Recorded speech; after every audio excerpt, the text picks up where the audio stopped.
నాకు ఒకటి క్వశ్చన్ చెప్పండి. ఇప్పుడు మీరు మెడికల్ ఆస్ట్రాలజీ మీద ఎక్కువ కాన్సంట్రేషన్ చేస్తున్నారు. సో, నేను ఒక వీడియో చూశాను మీది. అందులో అంటే ఏదైనా సమస్య వచ్చింది, ఏదైనా రోగం వచ్చింది, దానికి పూజల ద్వారా రెమెడీ చేయించొచ్చు అంటున్నారు. అంతవరకు ఓకే, బాగానే ఉంది. Well and good. బట్ మీరు చెప్పిన ఒక వీడియోలో నాకు ఆశ్చర్యం అనిపించింది, షాకింగ్ అనిపించింది ఏంటంటే, మనిషిలో ఏ రుగ్మత ఉంది, ఎలాంటి క్యాన్సర్ ఉంది కూడా నేను చెప్పేయగలను అన్నారు మీరు. ఈజీగా అదే నాకు అర్థం కాల.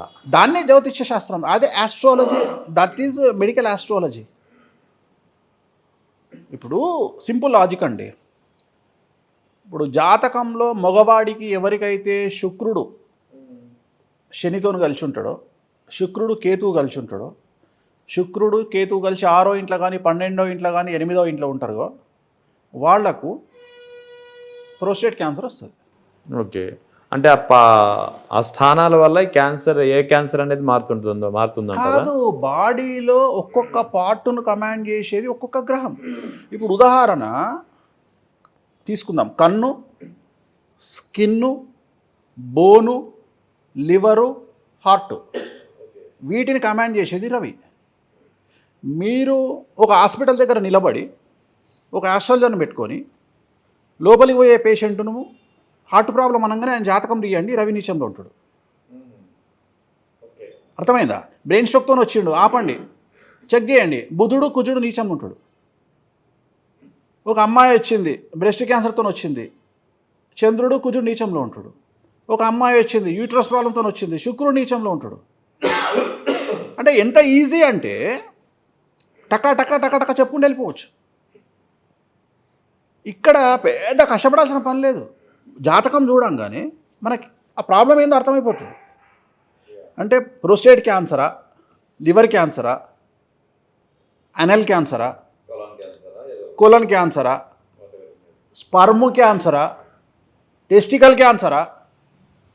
సో దీంతో పాటుగా ఇంకొక అనలైజేషన్ ఉంది, డెత్ ఆర్ నాన్ డెత్. అంటే చనిపోతాడా చనిపోడా. ఇప్పుడు నాకు మొన్న సింగపూర్ నుండి ఒక క్లయింట్ వచ్చిండు. ఆయన జాతకంలో నీకు క్యాన్సర్ వస్తుంది కానీ నువ్వు బతుకుతావు అన్న. ఆయనకు అర్థం కాలే, క్యాన్సర్ వస్తుంది నేను ఎట్లా బతుకుతా. జనాల క్యాన్సర్ అనగానే అందరూ భయపడతారు. క్యాన్సర్లో కూడా చనిపోని క్యాన్సర్లు చాలా ఉన్నాయి. ఉదాహరణ టెస్టికల్ క్యాన్సర్ చనిపోరు, మన థైరాయిడ్ క్యాన్సర్ చనిపోరు, తర్వాత స్పర్మ్ క్యాన్సర్ చనిపోరు, కేర్ తీసుకుంటే బ్రెస్ట్ క్యాన్సర్ కూడా చనిపోరు, బ్రెస్ట్ క్యాన్సర్ చనిపోరు. సో చాలా క్యాన్సర్లు 50% క్యాన్సర్లకు డెత్ అనేది ఉండదు, మెల్లగా జరుగుతుంది. నా దగ్గరకు వచ్చిండు, థైరాయిడ్ క్యాన్సర్ వచ్చింది, మీరు థైరాయిడ్ క్యాన్సర్ అని చెప్పారు. నేను ఒకటే చెప్పిన, మీరు ధైర్యంగా ఉండండి, మీరు ఉండాల్సింది ధైర్యంగా ఉండండి. దీనికి డెత్ లేదు, అంటే నార్మల్ డెత్తే ఉంటుంది తప్ప క్యాన్సర్ వల్ల చనిపోయే పరిస్థితి లేదు. సో ఇది ఇక్కడ క్యాన్సర్ ప్రిడిక్షన్తో పాటు నేనేం చేయాలి, నీకు అపమృత్యు దోషం ఉన్నదా లేదా అనే చెప్పాలి. అంటే నీకు మరణం ఉందా లేదా చెప్పాలి. ఈ మరణం వేరు, క్యాన్సర్ వేరు. అంటే రోగాలు వచ్చినా అందరు చనిపోరు. ఇప్పుడు ఉదాహరణ దాని మీద మనకు ఐక్యూ లెవెల్ కూడా ఉండాలి. ఇప్పుడు టెస్టికల్ క్యాన్సర్ అంటే ఏందో నాకు అవగాహన ఉండి మాట్లాడాలి, అంతేగాని నా సబ్జెక్ట్ ఏంది ఆస్ట్రాలజీ. మరి నేను టెస్టికల్ క్యాన్సర్ గురించి కూడా నేర్చుకోవాల్సిన బాధ్యత నా మీద ఉంటుంది కదా. అది కూడా నేను మాట్లాడాలి. అంటే టెస్టికల్ క్యాన్సర్ అంటే ఏంది, ఈ మధ్యన కామన్ అయిపోయింది టెస్టికల్ క్యాన్సర్. ప్రతి 100 మందిలో 2కి 3కి టెస్టికల్ క్యాన్సర్ వస్తుంది. చిన్నపిల్లలకు వస్తుంది, మరి 20 ఏళ్ళకు 30 ఏళ్ళకు కూడా వస్తుంది. సో భయపడొద్దు. సో చాలా ఉన్నాయి, చాలా విషయాలను మనం కూర్చొని కూలంకషంగా మనం డేట్ ఆఫ్ బర్త్ వేసుకుంటే. కాకపోతే ఇక్కడ దైవ బలం ఒకటి ఉండాలి. రెండవది మన మాట వాళ్ళు వినాలి. ఇక్కడ మూర్ఖత్వం పనిచేస్తుంది కొన్నిసార్లు. ఈయన చెప్పింది గ్యారంటీ ఏముంది, మనం చెప్తాం ఇది జరుగుతుంది అని చెప్తాం. అయితే ఇక్కడ ఒకటే ధైర్యంగా చెప్పడం ఉద్దేశం ఏంటంటే, ఒక ఫ్యామిలీని మనం కాపాడిన వాళ్ళం అవుతాము. ఆ వ్యక్తి చనిపోతే, ఒకవేళ అది ఇంటి యజమాని అయితే, ఆ యజమాని లెవెల్ను బట్టి కుటుంబాలు డ్యామేజ్ అవ్వకుండా వస్తాయి. ఇప్పుడు ఒక్కడే కుటుంబంలో ఒక్కడే ఉన్నాడు, ఆయన పనిచేస్తలేడు, లేకపోతే ఆయన ఎవరితో సంబంధం లేదు, చనిపోతే నష్టమే లేదు. కానీ ఆయన స్థాయి 100 కుటుంబాలను కమాండ్ చేసే స్థాయి అయితే ఇంకెక్కువ ఉంటుంది, పెరుగుతూ ఉంటుంది, ఆ స్థాయి పెరుగుతూ ఉంటుంది. అది కార్డియాక్ అరెస్ట్ అనుకోండి సపోజ్. నేను అనే పాయింట్ ఏంటంటే, వీటి అన్నింటిలో పరమ ఘోరమైనటువంటి విషయం ఏంటంటే, క్యాన్సరు ఇవన్నీ పెద్ద విషయాలండి. కానీ మన చేతుల్లో మనల్ని మనం కాపాడుకోవడానికి అవకాశం ఉన్నటువంటివి రెండే అండి. ఒకటి కార్డియాక్, రెండోది బ్రెయిన్. ఈ రెండిటి మీద మనం కనుక జాగ్రత్తలు తీసుకోగలిగితే మనము సర్వైవ్ కావచ్చు. రైట్. ఇక సైన్స్ అనేది రోజు రోజుకు అభివృద్ధి చెందుతుంది. మరి మీరేమో మెడికల్ ఆస్ట్రాలజీ అంటూ కొత్తగా ఒక అంశాన్ని తెరపైకి తీసుకొచ్చారు. So medical astrology versus science అంటే దేనికి ప్రిఫర్ చేయాలి? నేను ఆస్ట్రాలజీకి ఇస్తాను. ఇప్పుడు ఉదాహరణ మీకు వాతావరణ శాస్త్రజ్ఞులు చెప్పింది ఏంటి అంటే ఈ సంవత్సరం వర్షాలు లేవని చెప్పారు, ఎల్లినో వస్తుందని చెప్పారు. మేము పంచాంగ శ్రవణాలు చెక్ చేయండి, మాకు లేట్ వర్షాకాలంలో వర్షాలు పడతాయని చెప్పారు. ఎవరు గెలిచిరు ఇక్కడ? వర్షాలు పడుతున్నాయి ఇప్పుడు. ఓకే. నేను అనే పాయింట్ ఏంటంటే సైన్స్ అనేది నేను ఒకటే లాజిక్ మాట్లాడతా. ఇప్పుడు సైన్స్కి రెస్పాన్సిబిలిటీ ఉండదు, పోస్ట్ మార్టమే ఉంటుంది. ఆస్ట్రాలజీకి రెస్పాన్సిబిలిటీ ఉంటుంది. మీకు అర్థమైందా లాజిక్? ఇప్పుడు సైన్స్కు రెస్పాన్సిబిలిటీ ఉండదు అంటే మీరు ఒక హాస్పిటల్కి ఒక పేషెంట్ని తీసుకుపోయారు. మీ నాన్నగారు ఉన్నారా? మీ తాతగారు ఉన్నారా? మీ తాతయ్యని మీరు హాస్పిటల్ తీసుకుపోయారు. సపోజు ఆయనకు ఏదో ఆపరేషన్ చేయాలి, అనస్థీషియా ఇచ్చిర్రు. జస్ట్ 0.1% అనస్థీషియా ఎక్కువ ఇచ్చిండు, ఆయన చనిపోయాడు. రెస్పాన్సిబిలిటీ ఎవరు తీసుకోవాలి? తీసుకుంటుందా? ఆల్రెడీ ఎన్ని సంతకాలు పెట్టుకుంటారు మీరు పేపర్? అవును, అదే కదా తెలియని నేను చాలా పెడతామా. సో నేను అనే పాయింట్ ఏంటంటే అదే వేణుస్వామి జగన్మోహన్ రెడ్డి గెలుస్తాడు అని చెప్పిండు. గెలవకపోతే వేణుస్వామి రెస్పాన్సిబిలిటీ తీసుకోవాలి అంటారు. దమ్ము ధైర్యం కావాలి ఆస్ట్రాలజీ చెప్పడానికి. ఆపరేషన్ చేయాలంటే దమ్ము ధైర్యం అవసరం లేదు. ఆ దమ్ము ధైర్యం మీలో పుష్కలంగా ఉందనుకుంటున్నారా? ఇప్పుడు హాస్పిటల్లో డాక్టర్ ఏం చేస్తాడు? ఆపరేషన్ థియేటర్ల నుండి I tried my best. Okay. నా కత్తి కాదు, నా నెత్తి కాదు. ఒకవేళ అది కూడా కాకపోతే మేము చేయాల్సిన ప్రయత్నం మేము చేసినాం, దైవాన్ని ప్రార్థించండి. ఈ లెక్కన ఇందాక వైఎస్ రాజశేఖర రెడ్డి గారు బ్యాక్ టు మన ఆ విషయానికి వస్తే, ఈ లెక్కన వైఎస్ రాజశేఖర రెడ్డి గారు ప్రెడిక్షన్ అయితే మీరు చేశారు.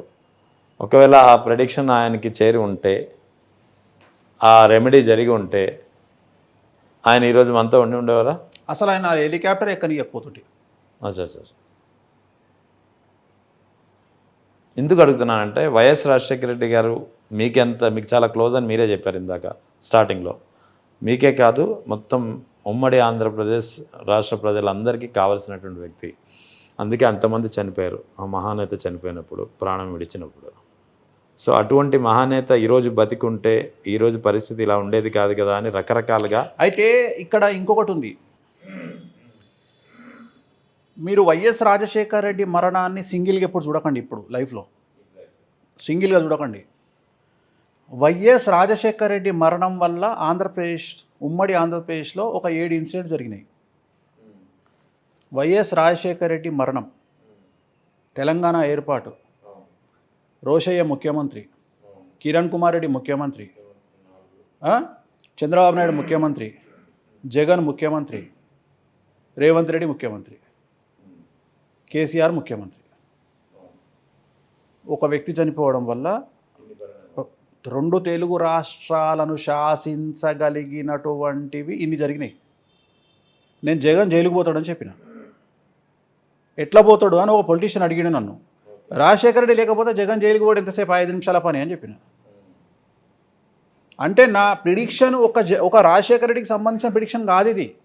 రాజశేఖర రెడ్డి లేకపోతే కేసీఆర్ సీఎం అవుతాడు, తెలంగాణ వస్తుంది, అనుకోకుండా రోషయ్య సీఎం అయ్యిండు, అనుకోకుండా కిరణ్ కుమార్ రెడ్డి సీఎం అయ్యిండు, తెలంగాణ ఏర్పడ్డది, తర్వాత అక్కడ చంద్రబాబు నాయుడు సీఎం అయ్యిండు. సో ఇన్ని మార్పులు జరిగినాయి ఒక్క డెత్ వల్ల. ఆ ఒక్కరోజు ఆయన హెలికాప్టర్ ఎక్కకుండా ఉంటే ఇవాళ ఈ టాపికే మనం మాట్లాడేవాళ్ళం కాదు. తెలుగు రాష్ట్రాలు విడిపోవడం అనే సబ్జెక్టే లేదు. జగన్ జైలుకు పోయే పద్ధతే లేదు. ఎంతమంది గుండె వేసి వస్తుండేనో ఆయన బతికుంటే భయానికి. సో ఆ కాన్సెప్ట్ వేరే ఉంటుండే, అది వేరే ఉంటుండే, ఆ సబ్జెక్ట్ వేరే ఉంటుండే. సో మీరు అంత క్లోజ్గా వైఎస్ రాజశేఖర రెడ్డితో అసోసియేషన్ ఉందని చెప్పి మీరు ఇందాక చెప్పినట్టే, ఆయన చనిపోయినప్పుడు ఎలా ఫీల్ అయ్యారు మీరు? నాకు బయటికి రావడానికి 1 మంత్ పట్టింది. 1 మంత్ పట్టింది. నేను ఒక విషయం చెప్తా, అంటే అదొక ఎపిసోడ్ ఏం జరిగిందంటే, ఆయన హెలికాప్టర్లో ఇక్కడి నుండి బయలుదేరుతారు అన్న ముందు రోజు వెంకటాద్రి ఎక్స్ప్రెస్లో నేను తిరుపతి పోతున్నా. ముందు రోజు అంటే ఫస్ట్ నైట్ నేను ఏ ట్రైన్లో అయితే ఉన్నానో ఆ ట్రైన్లోనే తులసిరెడ్డి గారు ఉన్నారు, పీసీసీ చేసిరు. సో మేము బయలుదేరినాము. తిరుపతిలో దిగిన. నేను తిరుపతిలో దిగి నేను ఇమీడియట్గా ఒక చిన్న గెస్ట్ హౌస్ తీసుకొని స్నానం చేసి నేను ఫస్ట్ శ్రీనివాస మంగాపురం టెంపుల్కి వెళ్ళి శ్రీనివాస మంగాపురంలో కూర్చున్న తర్వాత ఫస్ట్ ఫోను అప్పుడు మా గజ్వేల్ ఎమ్మెల్యే నర్సారెడ్డి గారు ఆయన ఫోన్ చేసి అన్న సీఎం మిస్ అయ్యిండు అన్నాడు. ఏమైందన్న అంటే హెలికాప్టర్ ఇట్లా మిస్ అయింది సీఎం, పోయిండన్న లేడీగా అని చెప్పిన. ఇది నా ఫస్ట్ ఫోన్ అండి, ఇది నాకు వచ్చిన ఫస్ట్ ఫోన్ ఆ రోజు. అక్కడి నుండి మీరు నమ్మరు 1500 కాల్స్ అటెండ్ చేశాను నేను. శ్రీవారి మెట్టు నడుచుకుంటూ పోతున్నాను. ఆ రోజు నేను శ్రీవారి మెట్టు నడుచుకుంటూ వెళ్తున్నా, శ్రీనివాస మంగాపురం నడుచుకుంటూ పైకి వెళ్తున్నా. కంటిన్యూగా 1500 కాల్స్ మాట్లాడిన మొత్తం ప్రోటోకాల్ పీపులే. ఆల్మోస్ట్ ఆల్ ఉమ్మడి తెలుగు రాష్ట్రంలో మినిస్టర్ల ఓఎస్డీలు, మినిస్టర్లు, ఎమ్మెల్యేలు, పెద్ద పెద్ద ఐపీఎస్లు వీళ్ళ ఫోన్లు మాట్లాడిన ప్రతి ఒక్కళ్ళు. ఎందుకంటే నేను ఇంతకుముందు మీకు ఒక మాట చెప్పిన, నేను ఆల్రెడీ వీళ్ళందరికీ చెప్పున్నా అని చెప్పిన కదా. వాళ్ళందరూ అప్పుడు నాకు ఫోన్ చేసిర్రు, మీరు చెప్పింది నిజమేటట్టుంది, సీఎం మిస్ అయ్యిందట అని. అంటే నేను ఏమన్నా అంటే అప్పటికి ఇంకేం జరుగుతుంది టీవీలలో చర్చ అంటే, నడుచుకుంటూ వస్తుండు, అక్కడ నుండి వస్తుండు, బండి మీద వస్తుండు, కార్లు వస్తుండు, డిస్కషన్. నేనేమన్నా అంటే మీరు మర్చిపోండి లేడు అని చెప్పేసిన. రాజశేఖర రెడ్డి గారు లేరు, మీరు మర్చిపోండి అని చెప్పిన తర్వాత నేను కొండపైకి వెళ్ళిన తర్వాత ఆ రోజు దర్శనం చేసుకొని ఇక్కడ గొడవలు అయితే ఏమో మళ్ళీ. ఎందుకంటే ఇప్పుడు ఆయన జాతకం ఎలా ఉందంటే ఏం చెప్తారు? నేనే తిప్పి మాట్లాడతా అంటే మీరు తిప్పి మళ్ళీ తీసుకొచ్చి my intention is not like that, just like that అడిగాను. If you willing to answer then only you answer please. So ద్వితీయంలో గురువు ఉన్నాడు. ద్వితీయంలో గురువు ఉంటే ఏమవుతుందో అందరికి తెలుసు. బాగుంది. ఇది ఎంతకాలం ఉంటుంది దానికి? బాగుంది అనేది చెప్తున్నది మీరు. 8 ఏళ్ళు ఉంటుంది. 8 ఏళ్ళు. సో 2029 పక్కా వీకెండ్ అది మాట్లాడదాం. అప్పుడు చాలా జరుగుతాయి. సరే, వైఎస్ రాజశేఖర్ చాలా జరుగుతాయి. చాలా జరుగుతాయి అంటే ఎటువంటి? Can we guess, can we predict? ఒక్క తెలుగు రాష్ట్రమే కాదు, ప్రపంచవ్యాప్తంగా, భారతదేశ వ్యాప్తంగా చాలా జరుగుతాయి. అంటే చాలా జరుగుతాయి అంటే ఎవ్వరు ఊహించినటువంటి సంచలనాలు జరుగుతాయి. అంటే అది రాజకీయంగా, ఆర్థికంగా, ఓకే, సామాజికంగా, భౌతికంగా కూడానా? అట్లా కాదు నేను అనేది, మీకు అర్థమైతలేదు నేను అనేది. ఏమంటున్నా అంటే ఇప్పుడు ఆర్థికంగా అంటే ఒక పెద్ద ఏమంటారు ఆర్థిక ఏమంటారు సంపు, ఓకే, అర్థమైంది. సంక్షోభం అనేది వస్తుంది, భారతదేశంలో వస్తుంది, ప్రపంచవ్యాప్తంగా వస్తుంది. అట్లనే కాలాలు మారుతాయి. మీరు అబ్జర్వ్ చేస్తే, మీరు బాగా అబ్జర్వ్ చేసిరో లేదో, నేను లాస్ట్ ఇయర్ ప్రిడిక్షన్లో కూడా చెప్పిన, కాలాలు మారినాయి. మీరు అబ్జర్వ్ చేయండి, కాలాలు మారినాయి అంటే మనకు చలికాలం అనేది ఎక్స్టెండ్ అయింది, అట్లనే వర్షాకాలం కూడా ఎక్స్టెండ్ అయింది. అంటే వర్షాకాలం రావాల్సిన టైంలో రాలే. మీరు అబ్జర్వ్ చేయండి, అంటే ప్రతిదీ 2 నెలలు మారుతుంది, కాలం అనేది మారుతుంది. సో అట్లనే చాలా సంచలనాలు రాబోతున్నాయి. మీకు రేట్లు పెరుగుతాయి రాబోయే కాలంలో. పాలు 200, ఆయిల్ 500, ఇట్లా వెళ్తుంది. అండర్లైన్ వెళ్తుంది. వర్షాభావ పరిస్థితులు ఉంటాయి. హైదరాబాద్లో, తెలంగాణలో వాటర్ దొరకదు, తాగడానికి వాటర్ దొరకదు, గ్రౌండ్ లెవెల్ తగ్గుతుంది. సో ఇంకా చాలా జరుగుతాయి. అంటే నేను అనేది ఏంటంటే, రేట్ల దగ్గర నుండి మొదలుకుంటే, రాజకీయాల దగ్గర నుండి మొదలుకుంటే, మీడియా దగ్గర నుండి మొదలుకుంటే, వ్యాపారాల దగ్గర నుండి మొదలుకుంటే ప్రతి విషయంలో మీరు సంచలనాలు చూడబోతారు. కారణము, గురువు అతిచారంలోకి వెళ్ళాడు. గురువు అతిచారంలోకి వెళ్ళడం అనేది నాకు తెలిసినంత వరకు నాకు గుర్తు లేదు. అంటే నేను పుట్టినప్పటి నుండి నాలెడ్జ్ లేదు, అంతకుముందు కూడా నాలెడ్జ్ లేదు. ఒకవేళ నా దగ్గర ఉన్న 150 సంవత్సరాల పంచాంగం తీసినా నాకు గురువు అతిచారంలో కనిపిస్తలేడు. అంటే ఇది ఈ చరిత్రలో, ఈ యుగంలో ఇది ఫస్ట్ టైం కనిపిస్తుంది. సో దీని ఎఫెక్ట్ ఎట్లుంటుందిగా, అర్థమైందా మీకు? సో ఇది రాబోతుంది, 30 ఏళ్ల తర్వాత రాబోతుంది. చాలా సంఘటనలు జరుగుతాయి. సో చాలా సంఘటనలు జరుగుతాయి. ఈ శని కూడా మీనంలోకి రావడం, మళ్ళీ మేషంలోకి రావడం, అంటే మళ్ళీ స్టార్టింగ్ నుండి వస్తాడు శని. అంటే 12 రాసుల్లో మేషం స్టార్టింగ్ రాశి, మళ్ళీ అక్కడికి శని వస్తున్నాడు నెక్స్ట్ ఇయర్ జూను. సో చాలా జరుగుతాయి, చాలా అంటే చాలా జరుగుతాయి. నేను చెప్పదలుచుకున్న పాయింట్ ఏంటంటే, ఎవరెవరికి ఎందుకు కళ్ళు నెత్తికెక్కుతాయి అనేది మనకు ఐడియా లేదు. ఒకడికి డబ్బు మదం, ఒకడికి పదవి మదం, ఒకడికి పవర్ మదం, ఒకడికి నా అనే మదం. సో ఈ మదాలన్నీ దిగిపోయే రోజులు త్వరలో ఉన్నాయి.